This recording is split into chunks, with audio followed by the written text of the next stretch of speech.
Yo tout le monde, comment ça va? Salut! On se fait... Ta gueule. On fait une petite vidéo aujourd'hui pour vous parler plus posément, parce qu'au final on fait jamais de vidéo tous les deux, vu que soit je filme ce con, soit il filme... Non, ou soit il va jamais surfer et moi je vais jamais skater. Explication. En ce moment Paul s'est fait mal au bras. Non mais ça va mieux. Ah mieux. Bon bref, du coup on va pouvoir resurfer tranquille, lui comme moi. J'ai resurfé moi. Ouais, il a resurfé un spot en Vendée qui arrivera bientôt dans la vidéo de demain sûrement. On le dira pas. Non, on ne dira pas le spot. Désolé, on peut pas dire le spot. C'est un spot qu'on veut pas dire, mais c'est pas grave, vous avez profité du paysage.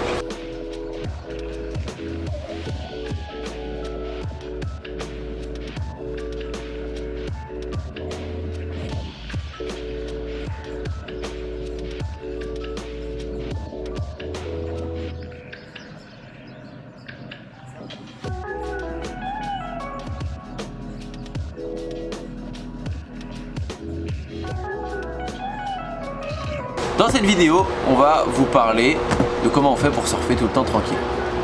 C'est ça. Parce que d'ailleurs hier t'étais assez tranquille. Ouais, j'étais assez tranquille, mais c'est parce que j'ai été malin. Alors il faut aller, déjà il y a une règle, c'est qu'il faut toujours aller jamais le samedi. Faut surfer en semaine. Ouais, surfer en semaine, alors tout le monde ne peut pas le faire, mais si vous pouvez, faites-le. Au week-end, il faut éviter, samedi, dimanche, toujours bondé. Évitez de bouger, de faire des heures de route pour aller à un spot le week-end, sauf si vraiment vous avez trop la dalle de surf. Sauf si vraiment vous connaissez aussi un spot de surf où il n'y a jamais personne. Ça existe aussi, hein. Il y a encore des spots de surf où il n'y a pas grand monde. Ouais. Là, on y est allé, c'était quand? C'était vendredi? Non, jeudi.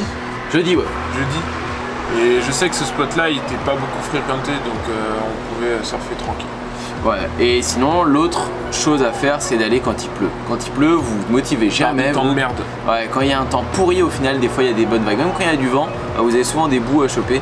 Et nous, c'est comme ça qu'on fait pour aller à l'eau quand il n'y a personne, pour être assez tranquille. Même vous voyez sur nos vidéos, il n'y a pas grand monde. Bon, alors sinon, il y a d'autres moyens, on peut avoir plus de moyens. C'est tout simplement de prendre un bateau et de filer au large. Il y a beaucoup de... Vous pouvez louer un bateau, hein. Pas obligé d'en acheter. Oui, ou louer un bateau, enfin voilà. Ouais. Et il y en a, il y a beaucoup de spots comme ça au large, sur des îles, sur des trucs comme ça, où on peut avoir ça. Sur toute la côte française, il y a plein de spots comme ça. Donc c'est un peu plus risqué parce que c'est des spots en général qu'on connaît pas beaucoup, il y a des courants, il faut savoir mouiller le bateau, il faut quand même avoir son permis bateau, etc. Mais on peut toujours trouver quelqu'un qui a un permis, on peut toujours se démerder, voir sur le réseau et tout ça. Donc c'est aussi le second choix. L'autre méthode qu'on a, beaucoup, dans la baie de Pornichet, on a quand même beaucoup de monde. Des fois ça arrive qu'il y ait des sessions de vraiment bien le week-end, où il y a du monde, c'est blindé, c'est la misère. Mais nous ce qu'on fait en fait, c'est soit on se réveille très tôt, donc on y va vraiment très tôt, au lever du jour si ce n'est avant, enfin vraiment quand il y a très peu de soleil. Ou sinon c'est au lieu de s'entasser sur tous les pics où il y a tout le monde comme des glands, on se décale toujours un petit peu, on se met sur les entre-pics. Donc comme ça, des fois il y a des vagues qui passent. Moi sur Quiberon, je fais souvent ça, je me mets entre deux pics, il y a toujours une vague qui passe, qui va bien surfer, qui aime bien marcher et tout ça. Donc en général, moi je me démerde pour faire ça. Antoine, lui, il a même pas généralement il va même pas dans l'eau. Mais moi j'aime bien me décaler comme ça ou faire des allers-retours en fait. Faut vraiment bouger. Une autre méthode aussi qu'on a pratiquée dans le sud, en Vendée, etc. C'est tout simplement de marcher. Quand on a des longues plages, il y a toujours le pic où tout le monde va, qui est juste en face de l'entrée, enfin de la sortie de la plage et tout, pour y aller et tout ça.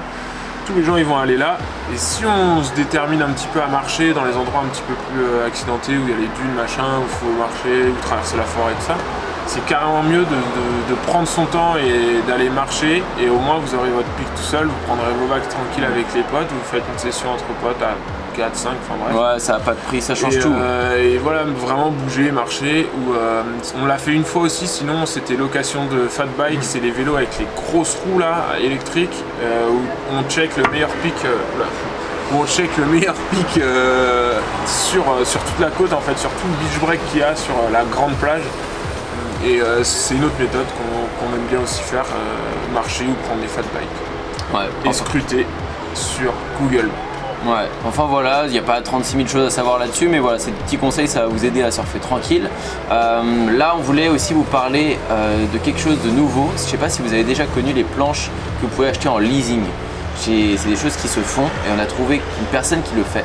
et on vous la recommande à travers Eau à Bon Plan. Cette personne-là, elle fait, vous pouvez acheter des planches sur 1 an, donc ça étale un peu moins sur 1 an, même des planches très chères, du coup vous pouvez vous permettre d'étaler un peu moins sur 1 an.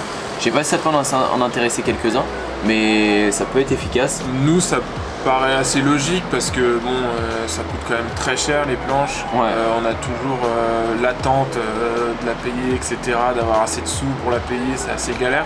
Donc même pour les jeunes surfeurs ou ceux qui n'ont pas trop d'argent, je trouve que c'est une bonne solution de pratiquer cette méthode de leasing ou d'achat vraiment réparti pour avoir la planche qu'on souhaite surfer pour bien progresser. Donc je pense qu'on en fera même une vidéo, ce sera peut-être dans les prochaines vidéos, le leasing sur le surf parce que c'est intéressant. Et donc voilà, on vous renvoie à ce partenaire qu'on a trouvé qui est génial. Et lui, il est à l'intérieur d'Eau à Bon Plan. Eau à Bon Plan, on vous rappelle, c'est vous intégrez notre plateforme. Et à l'intérieur de cette plateforme, vous avez 10% de réduction sur tous les magasins qu'on a démarchés. Donc un par région, plus ce site en ligne qui fait du leasing. Donc en plus d'avoir du leasing, vous avez 10% de réduction en faisant du leasing. Donc c'est à l'intérieur d'Eau à Bon Plan, c'est le lien qui est dans la description. Et je pense qu'on en fera une vidéo sur le leasing, mais je pense que ça peut être intéressant. Mettez-nous vos avis dans les commentaires si ça vous semble intéressant, mais nous ça nous botte bien. Un petit truc que je fais très souvent en tant que surfeur, c'est pour trouver des spots tranquilles ou trouver des nouvelles vagues. En fait c'est tout simple, c'est aller sur Google Maps. Je fais très souvent ça, c'est que je vais fouiner sur toute la côte et en regardant sur Google Maps, je vois toujours des petites plages, des petits trucs où ça peut potentiellement surfer. Donc c'est comme ça que j'ai découvert quelques spots qui pouvaient marcher et là où on a découvert des bonnes vagues. Donc carrément, faut pas hésiter. Merci en tout cas d'avoir regardé cette vidéo. Mettez un petit like et abonnez-vous à la chaîne, il y a du gros surf qui arrive très bientôt. N'hésitez pas aussi à mettre la petite cloche pour la nouvelle vidéo. On vous dit à une prochaine. Ciao. Bisous.